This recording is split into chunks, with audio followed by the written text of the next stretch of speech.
माननीय बहन जी के निर्देशानुसार बूथ और सेक्टर की कमेटी को चेक करो और चेक करने के बाद जो पदाधिकारी ठीक से काम कर रहे हैं उनके रहने दो, जिनके पास कोई दिक्कत हो तो उन्हीं से जानकारी लेके कोई दूसरा बना लो और 50% नौजवान बना लो।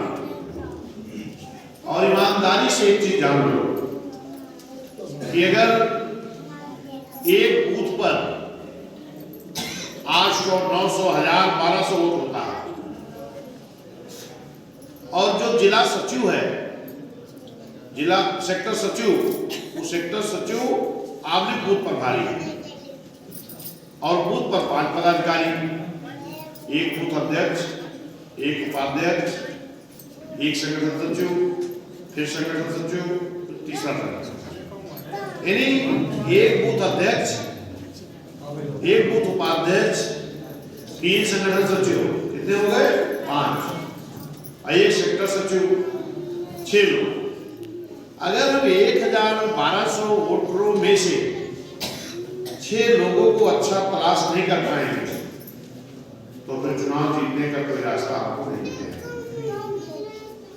और इसीलिए मैं बूथ अध्यक्षों को बुला के उनको समर्पित करा रहा था, माला पहनवा रहा था और जो हमारे सेक्टर कमेटी लोग उनको भी माला पहनवाया गया। माला पहनाने का मतलब ये नहीं है, माला पहनाने का मतलब कोई दायित्व मिला है आपको और उस दायित्व का निर्वहन करना है, उस जिम्मेदारी को निभाना है आपको, समझ रहे हैं कि नहीं? तो जो लोग भी पदाधिकारी बने हैं इनकी जिम्मेदारी है कि अपने बूथ पर किस समाज के कितने वोट हैं वोटर लिस्ट ले लें और देखें किस समाज के कितने वोट हैं, कितने वोट हमको मिल रहे हैं और कितने वोट हमको नहीं मिल रहे हैं। जो नहीं मिल रहे वो मिलेंगे कैसे? बहुजन समाज पार्टी इस देश में एक ऐसी पार्टी रही है कि माननीय बहन जी ने हर समाज के लिए, हर धर्म के लिए काम करने का काम किया है। और अगर हमारे सेक्टर के पदाधिकारी, बूथ के पदाधिकारी, सेक्टर अध्यक्ष, महासचिव, बीपीएफ, बाम से वो जो सचिव है और बूथ की कमेटी, अगर ये लोग अपने अपने बूथ पर इस चीज की जांच करें, हर गांव में कुछ ऐसे भी वोटर होते हैं जिनके 2, 4, 5 घर हैं। मान लो 5 घर आपके यहाँ नाई है, 5 घर विश्वकर्मा है, 5 घर लोहार हैं, 5 घर कहार हैं। अगर 10 बिरादरी ऐसी मिल जाए जिनके घर 5-5 हैं तो 10 बचे 50 और एक घर में 5 वोट हो जाए तो 50 बचे 250 वोट हो गए ना। अब कुछ बाहुल जातियों के जो मिल जाएंगे, आपका बेस वोट जो है। तो अगर आप इस तरह तैयारी करो तो कोई बूथ आप हार नहीं सकते। और हम अपने जो यहाँ जिला सचिव लगे हैं या जो कोऑर्डिनेटर हैं इस विधानसभा में, मैं आप लोगों को निवेदन करूंगा कि इसी तरह यहाँ लगभग आपकी संख्या पूरी मिली है, इसके लिए आप सभी कमेटी वालों को बहुत बहुत धन्यवाद करेगा। कहीं 1-2 लोग नहीं, उनका भी कोई कारण है, उनसे मिल लीजिए, बात कर लीजिए। अगर वाकई में कोई कारण है तो कोई बात नहीं, और अगर लापरवाही है तो भी जगह कोई अच्छे आदमी बना लेना है। भाई बहुत लोग हैं ना गाँव में। तो साथियों, डॉक्टर B.R. अम्बेडकर साहब ने इस देश का संविधान बनाया और बाबा साहब ने कहा कि ये संविधान तो मैं बहुत अच्छा बना रहा हूं, लेकिन यदि इस संविधान को लागू करने वालों की नीयत सही नहीं हुई तो ये संविधान अच्छा काम नहीं करता है। और यही देखने को मिला है। तभी बहुजन समाज पार्टी बनाने की जरूरत पड़ी। ये देखने को मिला कि संविधान में जो बाबा साहब लिख करके गए वो लागू नहीं हो रहा। इधर संविधान में बाबा साहब को 3 ऐसी बातें थी जिनको संविधान में लिखने के लिए बहुत संघर्ष करना पड़ा। बाबू को बैठा दो, बैठ जाओ। उनको बहुत संघर्ष करना पड़ा। जैसे इस देश में बेटियों को, महिलाओं को, बहनों को इस देश में ना तो पढ़ने लिखने का अधिकार था और ना तो स्वाभिमान की जिंदगी जीने का अधिकार था। अगर ये अधिकार मिला तो बाबा साहब की बदौलत मिला। वोट का अधिकार उस संविधान सभा की कमेटी के अध्यक्ष, राइटिंग कमेटी के माननीय डॉक्टर बी.आर. अम्बेडकर साहब तो थे, लेकिन जितने लोग उस कमेटी में थे वो सभी लोग चाहते थे कि वोट का अधिकार सबको ना दिया जाए। बाबा साहब चाहते थे सबको दिया जाए। बाकी लोग क्या चाहते थे कि जिसको स्नातक शिक्षा मिली हो, जो बड़ी लगान जमा करते हो, बड़े काश्तकार हो, ऐसे लोग ही वोट देने के अधिकारी होंगे। शायद अगर इस आधार पे वोट का अधिकार मिलता तो हम यहाँ जितने लोग बैठे हैं इनमें किसी को भी वोट देने का अधिकार नहीं मिला। क्यों? क्योंकि पहले सबको पढ़ने लिखने का ही अधिकार नहीं था। अगर सबको पहले पढ़ने लिखने का अधिकार ही नहीं था, जो बाबा साहब संविधान के बदौलत मिला, तो वोट का अधिकार सबको नहीं मिलता। लेकिन बाबा साहब ने अपना प्रयास करके, संघर्ष करके, लड़ करके सबको वोट का अधिकार दिलाया। लेकिन बाबा साहब ने यह भी कहा था कि वोट रूपी जो ये तलवार है, हथियार है, ये दो धारी है। अगर इस वोट का उपयोग आपने सही कर दिया तो आपके बाल बच्चों का भविष्य सुरक्षित हो जाएगा, ये देश का विकास अच्छा हो जाएगा। लेकिन अगर इसका उपयोग गलत तरीके से आपने कर दिया तो आपके बाल बच्चों का भविष्य भी बर्बाद हो जाएगा और देश भी बर्बाद हो जाएगा। कोई हो रहा। और तीसरी चीज, बाबा साहब चाहते थे कि इस देश में कुछ लोगों को आरक्षण मिले। वो आरक्षण किसको मिले? ये देश दोहरी गुलामी का शिकार था। एक अंग्रेजों का शिकार और दूसरे इस देश के बड़े बड़े राजे रजवाड़ों का शिकार। अंग्रेजों का गुलाम तो पूरा देश था, लेकिन राजे रजवाड़ों का गुलाम इस देश के कुछ लोग थे। वो कुछ लोग कौन थे?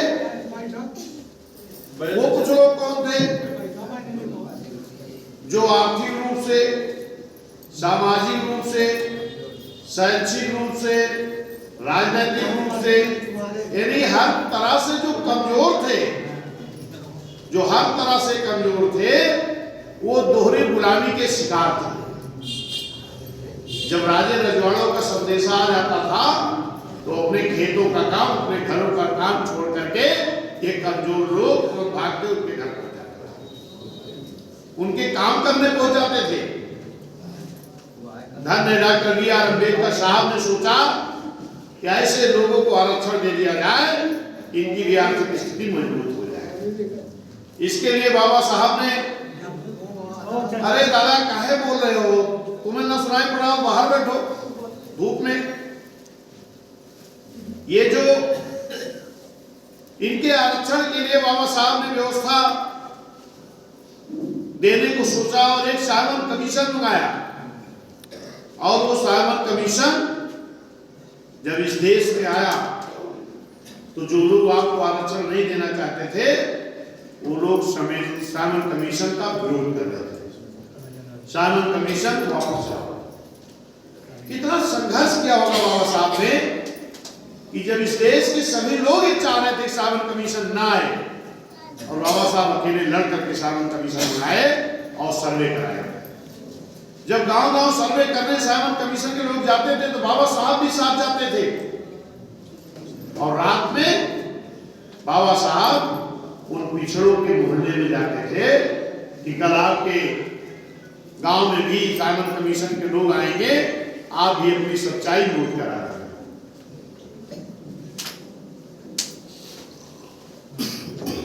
लेकिन मेरे साथियों, जिन लोगों ने बाबा साहब की बात को मान लिया, वही लोग का नाम सूची में दर्ज हुआ। क्या कोऑर्डिनेटर साहब, आप इधर देख रहे हो, बैठ जाओ भाई, बोलते वक्त कुछ डिस्टर्ब मत किया करो, पता नहीं क्या वाली खाने पढ़ाने दौड़ रहे हो। जिन लोगों ने बाबा साहब की बात को मान लिया, उनका नाम सूची में दर्ज हो गया। समतल एरिया के लोग अनुसूचित जाति और पहाड़ी क्षेत्र के लोग अनुसूचित जनजाति, यानी एससी और एसटी में शामिल हो गए। और जिन लोगों ने बाबा साहब की बात को नहीं माना, अपने दुश्मनों की बात को माना, वो क्या रह गए? पिछड़े के पिछड़े। सर्वे किसका हो रहा था? पिछड़ों का। जिन्होंने बाबा साहब की बात को माना, वो लोग सूची में हो गए, उनको आरक्षण मिल गया। और जो बाबा साहब की बात को नहीं माने, वो रह गए पिछड़े के पिछड़े। वही आज है ओबीसी, पिछड़ा पिछड़ा। पाल, मौर्या, प्रजापति, विश्वकर्मा, निषाद, नाई, बढ़ई, राव, राव, कुमार, कश्यप, बिंद, मल्ला, निषाद, यही तो है। लेकिन इसके बाद धन्य बाबा साहब उन्होंने कहा कि अगर ये पिछड़ा आज मेरी बात को नहीं माना, तो फिर से आर्टिकल 340 के तहत संविधान में व्यवस्था दिया कि जब इस देश की हुकूमतें चलेगी तो फिर से इनका सर्वे करा दिया जाएगा। 1952 में पहली बार वोट पड़ा और 1952 में ही काका कालेलकर आयोग की एक कमेटी बनी और वो कमेटी सर्वे शुरू किया। किसके लिए? पिछड़ों को आरक्षण देने के लिए। और 55 में उसकी रिपोर्ट आ गई। जब 55 में रिपोर्ट आ गई तो आरक्षण मिल जाना चाहिए। लेकिन बाबा साहब ने पहले कहा था ना कि अगर इस देश की हुकूमत करने वाले लोग नीयत साफ करके संविधान नहीं लागू करेंगे तो संविधान अच्छा काम नहीं कर पाएगा। तो रिपोर्ट तो 55 में आ गई पिछड़ों को आरक्षण देने के लिए, बैकवर्डों को और पिछड़ों को। लेकिन इस देश की हुकूमत करने वाले लोगों ने आर्टिकल 340 के तहत संविधान में व्यवस्था भी थी, काका कालेलकर आयोग की रिपोर्ट भी आ गई, लेकिन इसके बाद ही आरक्षण नहीं दिया। 77 में एक बार ये कांग्रेस की हुकूमत रही है, कांग्रेस ने नहीं दिया, संविधान व्यवस्था भी थी तब भी।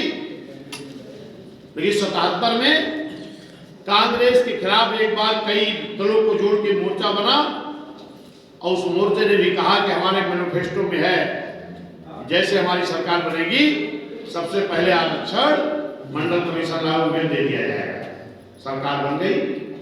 जब लोग प्रधानमंत्री से बात किए तो प्रधानमंत्री मालूम क्या कहा कि ये रिपोर्ट तो बहुत पुरानी हो गई, अब इस रिपोर्ट पे आरक्षण नहीं दिया जा सकता। अरे भाई, रिपोर्ट आ गई, हुकूमत वाले जो है वही लागू करेंगे, जो लागू नहीं किए तो मेरी क्या गलती? गलती तो सरकारों की नहीं। फिर कह दिया गया रिपोर्ट पुरानी हो गई। फिर दूसरी कमेटी बनी जिसका नाम रखा गया मंडल कमीशन।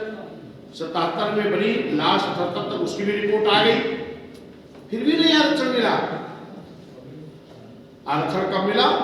90 में। रिपोर्ट कब आई थी? 55 में। 55 से 90 तक कितने साल बीत गया? 35 साल। ये हमारे सेक्टर बूथ कमेटी लोग गौर से सुने इस बात को। हो सकता पिछड़े समाज के लोग कम आए हो तो जाके घर घर बताना पड़ेगा उनको कि कितना अत्याचार तुम्हारे साथ हुआ, कितना शोषण हुआ और तुमको न्याय किसने दिलाया। 90 में आरक्षण मिला तो कैसे मिला? 89 में बहुजन समाज पार्टी के 3 सांसद जीत करके आ गए। बिजनौर से मान्या बहन जी, पंजाब से हरभजन सिंह राठा जी और आजमगढ़ से रामकृष्ण यादव जी। तो माननीय कांशीराम साहब ने कहा, मान्य बहन जी, तीनों सांसदों को लेकर के पार्लियामेंट तब तक नहीं चलने देगी जब तक पिछड़ों का आरक्षण मिल नहीं जाता। और माननीय साहब वोट क्लब बोर्ड पर रैली शुरू किए और ये पूरे बहुजन समाज के लोग जहां जो था वही आंदोलन शुरू किया। क्या आंदोलन?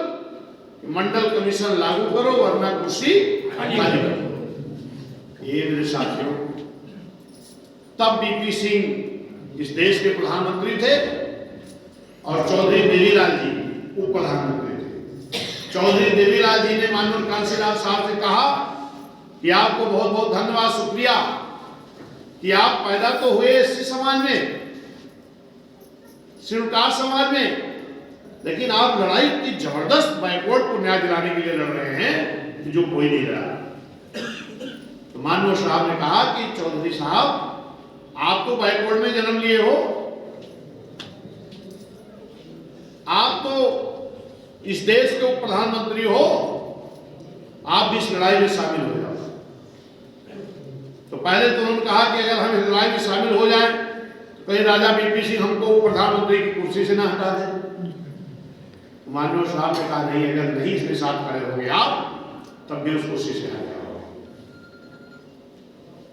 तब उन्होंने माननीय साहब से मिलने के लिए समय लिया। दिल्ली की पानीपत एक जगह है जहां पर माननीय साहब चौधरी देवीलाल जी की मुलाकात हुई। जब माननीय कांशीराम साहब ने समझाया तो चौधरी देवीलाल जी ने कहा कि हम चल के एक प्रेस कॉन्फ्रेंस करेंगे दिल्ली में। जब ये बात बीपी सिंह को पता लगी तो बीपी सिंह ने माननीय कांशीराम साहब से कहा कि जो मांग आपकी होगी हम मान जाएंगे, आंदोलन बंद करिए। जब ये बीपी सिंह ने कहा तो भाजपा के लोग, यही भाजपा के लोगों ने समर्थन दिया था बीपी सिंह सरकार को, और भाजपा के लोगों ने कहा कि बीपी सिंह जी हम आपकी सरकार को गिराने के लिए अपना समर्थन वापस ले रहे हैं। उन्होंने कहा भाई क्यों गिराओगे, कहीं आप पिछड़ों बैकवर्डों को आरक्षण देने क्यों जा रहे हो बहुजन समाज पार्टी के कहने पर। आज वही भाजपा के लोगों को बैकवर्ड के लोग अपनी पार्टी मान बैठे और वही भाजपा के लोगों ने बीपी सिंह सरकार से समर्थन इसलिए वापस ले लिया कि मंडल कमीशन लागू करके आरक्षण पिछड़ों को देने क्यों जा रहे हैं। तब बीपी सिंह जी ने माननीय कांशीराम साहब से कहा कि आप अपने तीनों सांसदों का हमें समर्थन दे दो और जिस भी विभाग का कहो केंद्र में कैबिनेट मंत्री बना दे। माननीय भाई जी ने कहा, माननीय साहब ने कहा कि हमें केंद्र का मिनिस्टर नहीं बनना है। जरा गौर करिए इस बात पर, हमें केंद्र का मिनिस्टर नहीं बनना है। जिन पिछड़ों को 35 साल रिपोर्ट आए हो गया, उनको आरक्षण नहीं मिला, उनको आरक्षण चाहिए। हमें केंद्र में मंत्री पद नहीं चाहिए। ये किसने कहा? माननीय भाई जी ने कहा।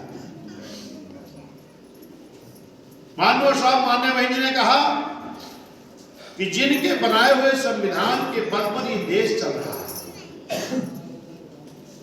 ऐसे महापुरुष डॉक्टर बी.आर. अम्बेडकर साहब को इस देश की हुकूमत करने वाले लोग बाबा साहब के बनाए हुए संविधान से हुकूमत तो कर रहे हैं, लेकिन आज तक बाबा साहब को भारत रत्न की उपाधि नहीं दे पाए।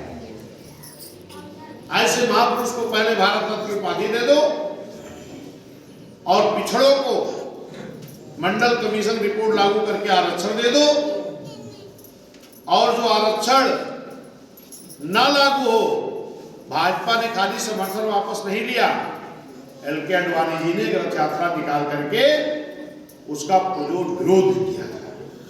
रथ यात्रा बिहार में रोकी गई थी, जनता दल की सरकार थी, माननीय साहब के दबाव में वहां उनकी रथ यात्रा रोकी गई। यानी कहने का मतलब मेरा क्या है कि अगर बहुजन समाज पार्टी नहीं बनी होती, माननीय कांशीराम साहब मान्या बहन जी इतना प्रयास नहीं किए होते, तो आज भी पिछड़े बैकवर्डों को आधा अधूरा आरक्षण जो मिला ये भी मिला नहीं। और अगर मिला है तो बहुजन समाज पार्टी माननीय कांशीराम साहब मान्या बहन जी के बदौलत मिला है।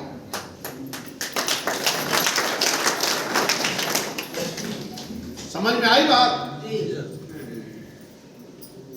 अब आ जाइए वोट पे। वोट का अधिकार भी बाबा साहब दे करके इस दुनिया से चले गए, और बाबा साहब ने सबको वोट का अधिकार बराबर का क्यों दिया था कि ताकि सभी जाति धर्म समाज के लोग इस वोट के बल पर जीत करके विधानसभा लोकसभा जाएंगे और अपने समाज की बात को वहां उठाने का काम करेंगे। लेकिन इस देश के जो राजनीतिक दल थे, इन लोगों ने सब समाज सब जाति के लोगों को मौका नहीं दिया। वोट का पढ़ना शुरू हुआ 1952, बीएसपी कब बनी? 84। 52 से 84 तक कितने साल बीत गए? लगभग 32 साल। और इन 32 सालों तक ये पूरे बैकवर्ड के जो 52% लोग हैं, इनकी राजनीतिक भागीदारी मात्र 1.5 से 2%। इसीलिए बीएसपी बनानी पड़ी। माननीय कांसी राम साहब मान्या भाई जी ने जब बीएसपी बनाई तो माननीय साहब मान्या भाई ने कहा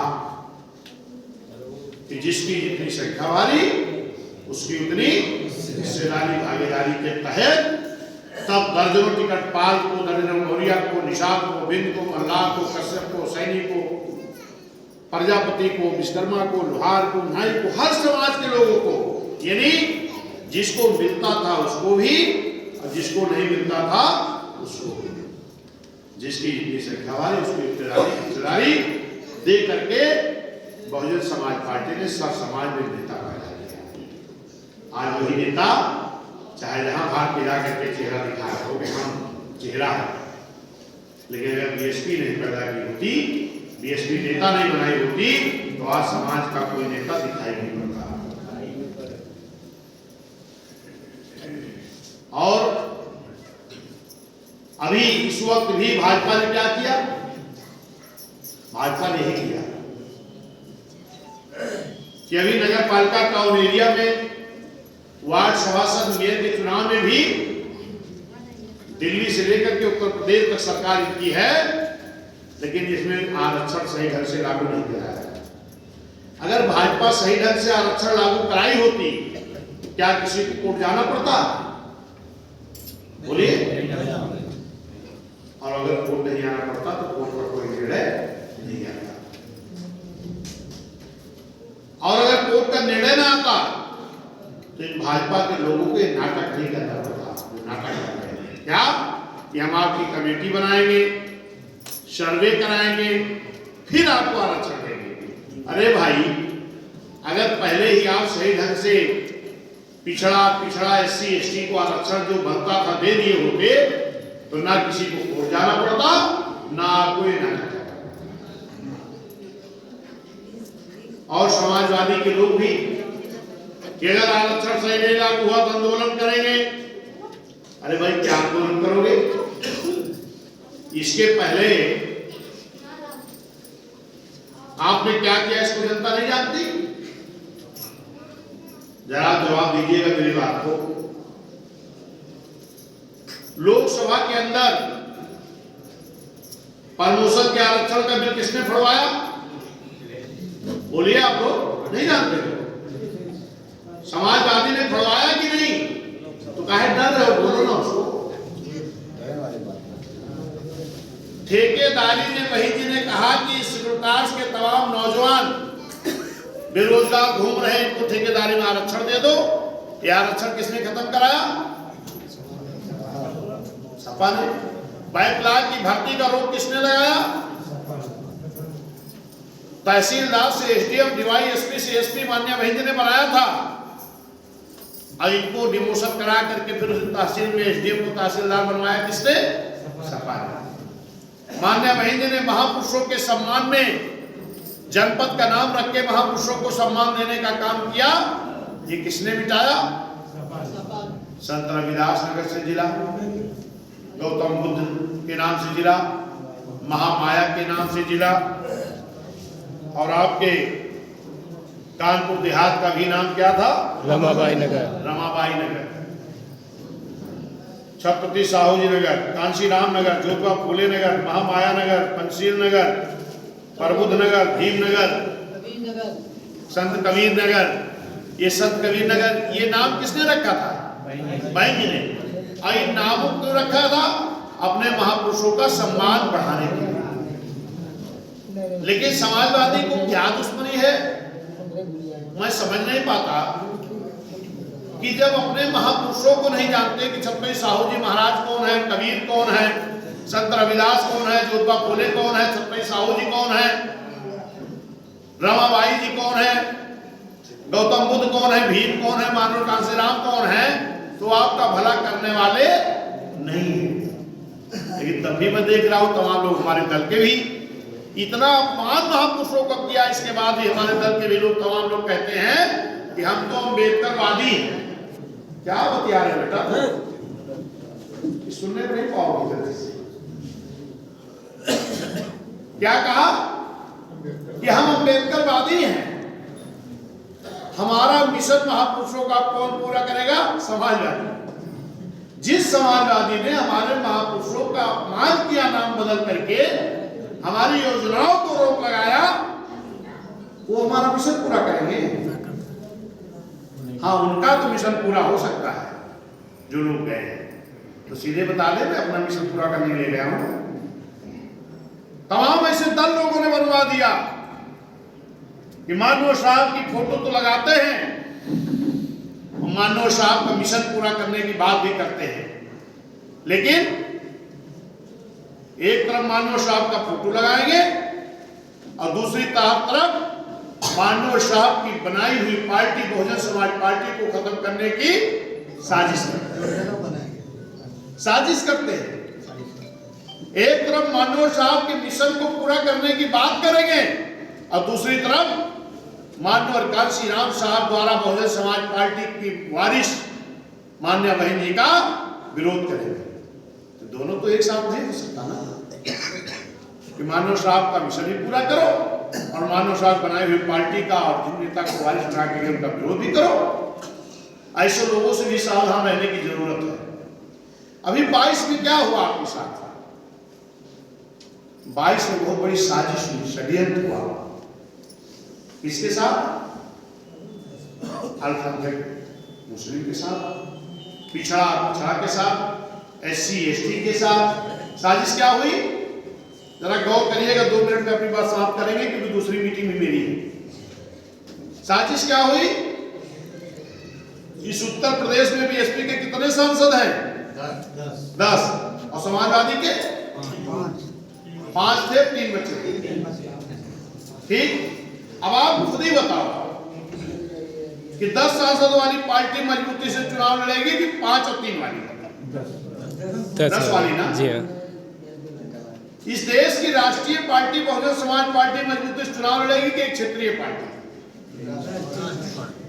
बीएसपी का खाली SC ST 26-25% है और समाजवादी कोई बेस नहीं, तो लड़ाई मजबूती से कौन लड़ेगा? बीएसपी। लेकिन जो भाजपा के प्रचार तंत्र ने एक साजिश किया, भाजपा के प्रचार तंत्र ने एक साजिश किया कि 10 सांसद वाले को डमी दिखा दिया और 5 सांसद वाले को लड़ाई दिखा दिया। इस देश की राष्ट्रीय पार्टी को डमी दिखा दिया, एक क्षेत्रीय पार्टी को लड़ाई दिखा दिया, और जिसका वोट बेस खाली 26% SC ST का, इसको डमी बता दिया, जिसका कोई वोट बेस नहीं इसको लड़ाई दिखा दिया। ऐसा किया क्यों? आज इस देश की जनता परेशान है, क्योंकि भाजपा जब आई थी तो ये कह करके आई थी इस देश में महंगाई बहुत हो गई है, हम महंगाई को कम करेंगे। लेकिन आज महंगाई 1 गुना, 2 गुना, 3 गुना, 4 गुना, 5 गुना, 10 गुना तक बढ़ गई।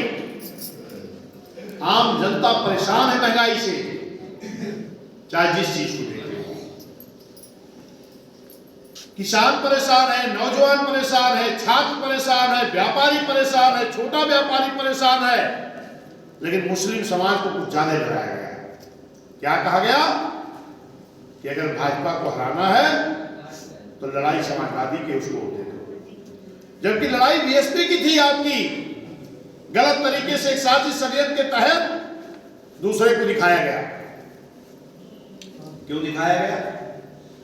कि अगर भाजपा को हराने के लिए पूरा मुस्लिम समाज अगर सपा को वोट भी दे दे तो 20% मुस्लिम और 8% सपा का, तो 20 8 28, 2-3% माहौल का, 29 30 31 पॉइंट कुछ आते आते समाजवादी खड़ी हो गई। ये भाषण नहीं, सच्चाई है। 31 पॉइंट कुछ पर खड़ी हो गई, लेकिन अगर वही सही रूप में दिखाया गया होता तो बीएसपी का SC ST 26% और 20% माइनॉरिटी मुस्लिम कितना हो जाता? 46। और जो पिछड़ा वर्ग था, अब पिछड़ा वर्ग बैकवर्ड, इसने जब देखा कि सपा लड़ाई में दिखाया जा रहा है तो उसने सोचा अगर सपा आ गई तो पूरे बैकवर्ड का हिस्सा एक ही परिवार के लोग खा जाएंगे, दूसरे को मिलेगा नहीं। कि ये बैकवर्ड के लोग बिना मांगे कहां चले गए? लेकिन अगर बीएसपी लड़ाई में दिखाई जाती सही रूप में तो 26 SC ST, 20 मुस्लिम, 46, और अगर 52% बैकवर्ड में 30% भी अगर आ जाता तो 46 और 20 कितना होता? 76, और 2-3-4% अगर माहौल का आता तो 80, और 50% और भी पड़ता तो कितना परसेंट हो जाता? 40, और 60-65 पड़ता तो 42-43-45।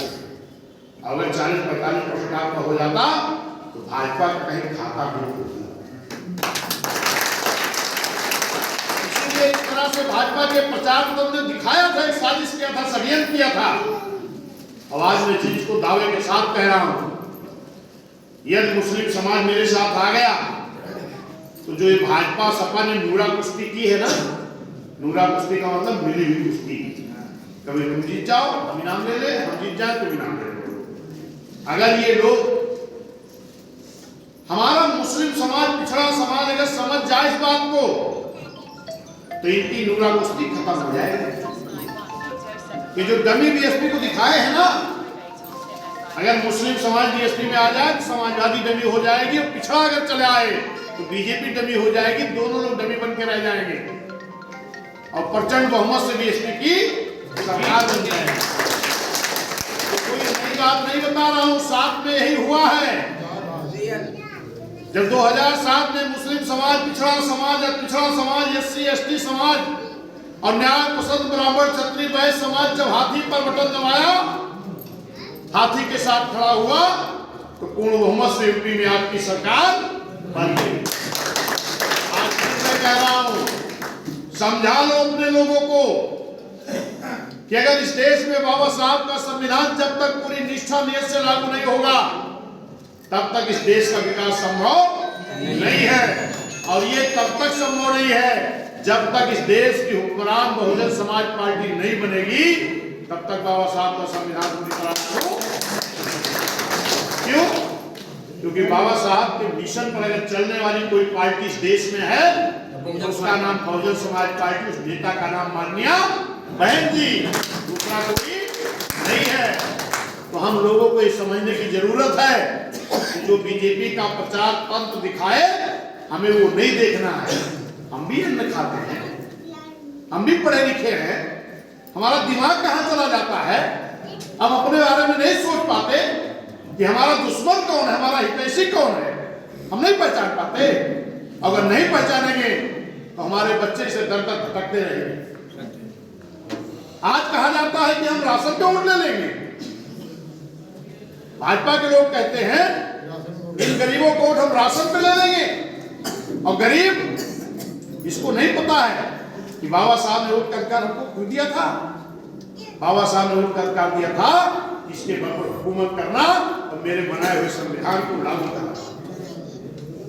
बाबा साहब का जब देखोगे मूर्ति जैसे देखते हो ना, एक हाथ में संविधान, एक हाथ से इशारा, क्या कह रहे हैं?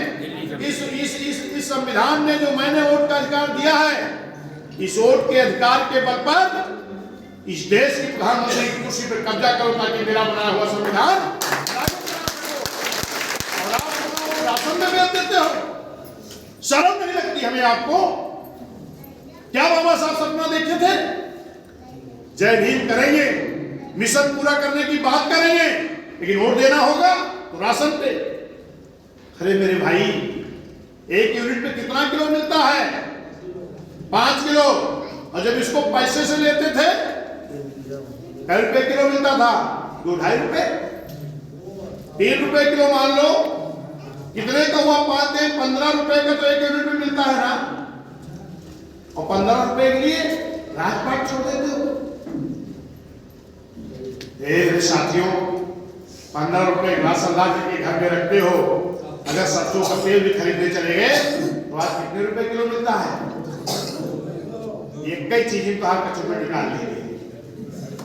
15 रुपए राशन फ्री दी और 60 रुपया वाला तेल 200 रुपया में, पेट्रोल 60 वाला 100 रुपया में, डीजल 60-70 वाला 50-60 वाला 100 रुपया में, गैस सिलेंडर 400 वाला 1200 रुपया में।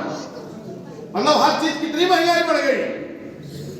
लेकिन जहां राशन लेके निकलवा 2 जने भाजपाई खड़ा रही पहले, कहा दादा पाया फिर ना, दादा खुश है, हाँ भैया मिला तो भैया, तब तो वोट मोदी को मिले ना, हाँ भैया दे देना। क्या सोच हमारी है। अरे आप कहो भाजपाइयों से कि नहीं चाहिए राशन मुझे आपका, मेरे बेटों को बेटियों को नौकरी दे दो, जिस तरीके बहन जी ने दिया था। लाखों नौकरी सफाई कर्मी की, लाखों नौकरी मास्टर की, लाखों नौकरी पुलिस की किसने दिया? बहन जी ने। गार्ड की नौकरी बहन जी ने। हे मेरे भाइयों, बता दो कि हमको फ्री का राशन नहीं चाहिए, हमारे बेटी और बेटों को नौकरी चाहिए। जब हमारे बच्चों को रोजगार मिल जाएगा, नौकरी मिल जाएगी, तो अच्छा राशन भी ले आएंगे, अच्छा कपड़ा भी ले आएंगे, जरूरत पड़े तो पढ़ाई भी ले आएंगे और पढ़ाई भी करा लेंगे। हमें तुम्हारा राशन नहीं चाहिए। गैस सिलेंडर कहीं फ्री दे रहे हैं। अरे हो सकता है आपके कानपुर में भी एक कनेक्शन वाला शुरू हो गया हो गया ना। जैसे पानी की पाइप लगती है, ऐसे गैस की पाइप पहले कहां लगी है? गुजरात में, चंडीगढ़ में, लुधियाना में, पंजाब में, बॉम्बे में। तो वहां का सिलेंडर खाली हो गया ना, वो सिलेंडर कहां ले जाए? चलो यूपी में गरीबों की खोपड़ी पड़े, ले आए और गरीबों से कहा फ्री दे रहे हैं। सिलेंडर तो मिल गया, पड़ोसी की सब्सिडी आई और आपकी सब्सिडी नहीं आई। आप पहुंच गए एजेंसी, क्या कहने, भाई इनकी सब्सिडी आ गई, मेरी क्यों नहीं आई? तो एजेंसी वाला कह रहा फ्री वाला सिलेंडर तो नहीं है। कहीं नहीं है तो फ्री वाला। तो कहीं जब तक भाजपा वाले सूत ब्याज से वसूल नहीं है तब तक बात सब्सिडी ना आए। अब तो धीरे धीरे सबके बंद हो जाते हुए, क्योंकि असली उनके पूरी हो गए। कहा सम्मान निधि, किसान सम्मान निधि 200 खाता पाओ तो बड़ा खुश हो जाता, 2000 पाओ है ना। हे साथियों, 2000 रुपया देख के तो खुश हो जाते हैं, लेकिन खाद के बोरी तो हाथ पहले कई किलो रही 300 रुपए लगभग 50, अब कई किलो हो गए 5 किलो कहाँ का। गजब बेवकूफ बनावट मेरे भाइयों आपका। तुहरे खाद के बोरी 5 किलो कम करके अगर वो कई पूरे देश से जितनी खाद डाली जाकर के दाम जोड़ लिया तो तुहरे सम्मान निधि के कई गुना हो जाए। लेकिन आप 2000 खाता वहां खुश रह गया, आप तो मोदी वोट जाई हैं। अरे तोहरे लेके तुझी के दिए मेरे बाबू। हर चीज की महंगाई कहां पहुंच गई। शादी ब्याह चल रहा, बर्तन खरीदने जाओ, पता लग गया फिर से बर्तन का दाम कितना हो गया, कपड़े का दाम कितना हो गया, खाद का दाम कितना हो गया। जो भी चीज खरीदने जाओगे हर चीज महंगी हो गई कि नहीं हो गई। और किस लिए भाजपा को लाए थे? सस्ता करेंगे।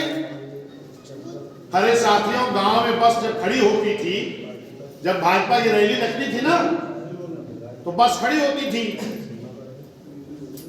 जिसको बस मिलती थी ना, कोई बड़ा आदमी गांव का रहता था, भाजपाई हुए तो है, बड़े लोग हैं, उनको मिली तो कहते थे हे भैया सभी लोग चले चलो खाली मीटिंग तक, खर्चा भी देंगे, पूरी का पैकेट भी बनवाए हैं, वोट आप हाथी को ही देना, कोई बात नहीं। कहीं चलो यार बड़े आदमी है, गांव में कहा कहाँ है, पूरियों खिएंगे, सब दोस्तों देखो करी है। मीटिंग सुनी आई और जब मीटिंग गया हुआ तो हुए लगा भाषण। इस देश का काला धन विदेश में रखा है, आना चाहिए कि नहीं? सभी ने कहा आना चाहिए। और सबके खाते में अगर 20-20 लाख भेज दिया जाए तो अरे मेरे भाई सभी लोग कहे तो भगवान आ गए। विदेश का काला धन मंगाएंगे, 20 लाख खाते भेजेंगे। बड़का भैया, मझिलका भैया, सजिलका भैया, छोटका भैया, 4 भैया, पिताजी अभी जिंदा है, 5 जने, अगर 5 खाता हमारे घर का होगा तो 20-25 1 करोड़ हमारे लग जाएगा। तो जब हम घरे पूरी खाए वो कहे आपको वोटो एक दे बाकाय पहले ले गए, चला पूरी खाया, खर्चा ले लिया, और वहां गए वोटो दे आए। और जैसे सरकार बनी तो फ्री वाला जनधन खाता खुले लगा। भरी बरसात, भरी गर्मी, भरी दोपहरी में वो लाइन लगा खाता खुलाया मेरे भाइयों ने, माताओं बहनों ने, कि पिछड़ न जाए, गिर पड़े, लाठी खाएं, डंडा खाएं, लेकिन खाता खुलाएंगे जल्दी, कहूँ आवे वाला बार हमारे खाता में समझ ना आवे, आज तक क्यों खाते ना आया। और जब देश के भाजपा के बड़े बड़े नेताओं से पूछा गया तो क्या कहे, अरे भाई तो जुमला था। तो जब आप खुद धोखा खाने का आदी हो गए हो, जुमले वाली सरकारों को वोट करने के आदी हो गए हो, अभी इस चुनाव में समाजवादी ने समाज का कितना नुकसान किया ये तो आप भूल गए। खाली समाजवादी ने कह दिया पुरानी पेंशन बहाल करेंगे, तमाम हमारे कर्मचारी भाई वो सपा को वोट मांगे शुरू कर दिए। उनका इनाम दिखा कि प्रमोशन आरक्षण के खत्म की, के बैकलॉग भर्ती रोक लगा, इसकी ठेकेदारी खत्म की, उनका है दिखा लगा तो पुरानी पेंशन बहाल हो गई। अरे मान्या बहन जी घोषणा नहीं करती, काम करती हैं। जिस दिन बहन जी आएंगी, जो भी आपकी मांग होगी, बिना मैनिफेस्टो में बहन जी हर काम करने के लिए तैयार रहते हैं। अब आप तो जितना काम हुआ है आपके हित में, वो काम अगर किसी ने किया है मान्य बहन जी, क्या दूसरा किसी ने नहीं किया। तो मेरे साथियों, मीटिंग दूसरी भी लगी है और मैं लगभग हर बात को बड़ा काट करके, छोटा करके मैंने बताने की कोशिश किया। विस्तार से बताते तो कम से कम 2 घंटा लगता, लेकिन बहुत ज़्यादा नहीं। आप हर चीज़ जानते हो, लेकिन आपके आंख पर जो चश्मा चढ़ा दिया जाता है, उस चश्मे से देखना बंद करो, अपने चश्मे से देखो, अपनी आंख से देखो कि सही क्या है, वो हमें करना कहाँ चाहिए। आप तो वहां कर जाते हो जहां भाजपा का प्रचार तंत्र बताता है। अपने दिमाग से काम करो। और अभी मान्या बहन जी ने 30 तारीख को मीटिंग लिया था वामसेन संयोजक की, जिला संयोजक की। मान्या बहन जी ने कहा इस देश का जितना बड़ा आदमी है वो चाहता कि बीएसपी को खत्म कर दिया जाए, क्योंकि बीएसपी एक पार्टी है जो इस देश के गरीबों के लिए काम करती है। बहन जी ने सभी पार्टियों को कहा कि किसी बड़े आदमी के पास चंदा मांगने मत जाना। अगर ये बीएसपी खत्म करना चाहते हैं तो बड़े आदमी के पास मत जाना। अगर गरीब आदमी अपनी बहन को रक्षाबंधन में गिफ्ट देता है कि नहीं? हम खिचड़ी त्योहारी, राखी पंचमी त्योहारी को अपनी बहन को गिफ्ट देते कि नहीं? आज हमारी बहन ने न तो हाथ में चूड़ियां पहना, न मांग का सिंदूर भरा, न परिवार बसाया। मान्य बहन मायावती जी ने इस समाज के लिए पूरी जिंदगी लगा दी है। और आज मेरी बहन जी कह रही है कि बड़े लोग अगर बीएसपी को खत्म करना चाहते हैं तो हम बड़े लोगों से चंदा लेना बंद करते हैं। हम किससे लेंगे? जिनके लिए हम काम करते हैं। क्या अपने बहन को रक्षाबंधन में गिफ्ट देते हैं, त्योहारी होली देते हैं, गांव में तमाम कार्यक्रम होते हैं, चंदा देते कि नहीं देते? रसीद काटने वाले घर घर आते कि नहीं आते? तो क्या मैं जिस पार्टी से हमारे बच्चों का भविष्य बनेगा, जिस पार्टी से हम मान सम्मान स्वाभिमान जिंदगी जिएंगे, क्या इस पार्टी के लिए सहयोग नहीं कर सकते? ये रजिस्टर बहन जी ने दिया है, ये रजिस्टर दिया है। हमें नहीं कहते ज्यादा करो, जो जिसकी हैसियत में हो उतना करो। लेकिन मेरा साथियों निवेदन है कि इस रजिस्टर में नाम सभी लोग लिखाओ। अगर अपने बाल बच्चों का भविष्य उज्जवल चाहते हो, मान सम्मान स्वाभिमान जिंदगी जीना चाहते हो और बहुजन समाज पार्टी को आगे बढ़ता देखना चाहते हो, बिना पैसे के भाई मेरा घर नहीं चलता, परिवार नहीं चलता, इतनी बड़ी पार्टी कैसे चलेगी? तो इसमें सभी लोग रजिस्टर में नाम लिखाओ, चाहे कम चाहे ज्यादा। कोई नहीं मतलब बहुत ज्यादा लिखाओ, जिसकी जो हैसियत से हो सहयोग सभी लोग करो। इसमें सही है कि गलत बताओ? अगर हमारी पार्टी को चलाएगा कौन? हम ही चलाएंगे ना। साथियों अपनी बात समाप्त करेंगे और इसमें सभी लोग नाम लिखा कर सहयोग करना। हमारे विधानसभा अध्यक्ष जी हैं और भी जिम्मेदार जो साथी हैं रजिस्टर लेके बैठेंगे और इस रजिस्टर में जो भी पैसा आप देंगे आपका नाम लिखा जाएगा, पैसा लिखा जाएगा। एक पैसा इसमें कोई खर्च नहीं कर पाएगा, ये सारा पैसा बहन के पास जाएगा और उस पैसे से बहुजन समाज पार्टी को आगे बढ़ाने के लिए काम किया जाएगा। जय भीम, जय भारत।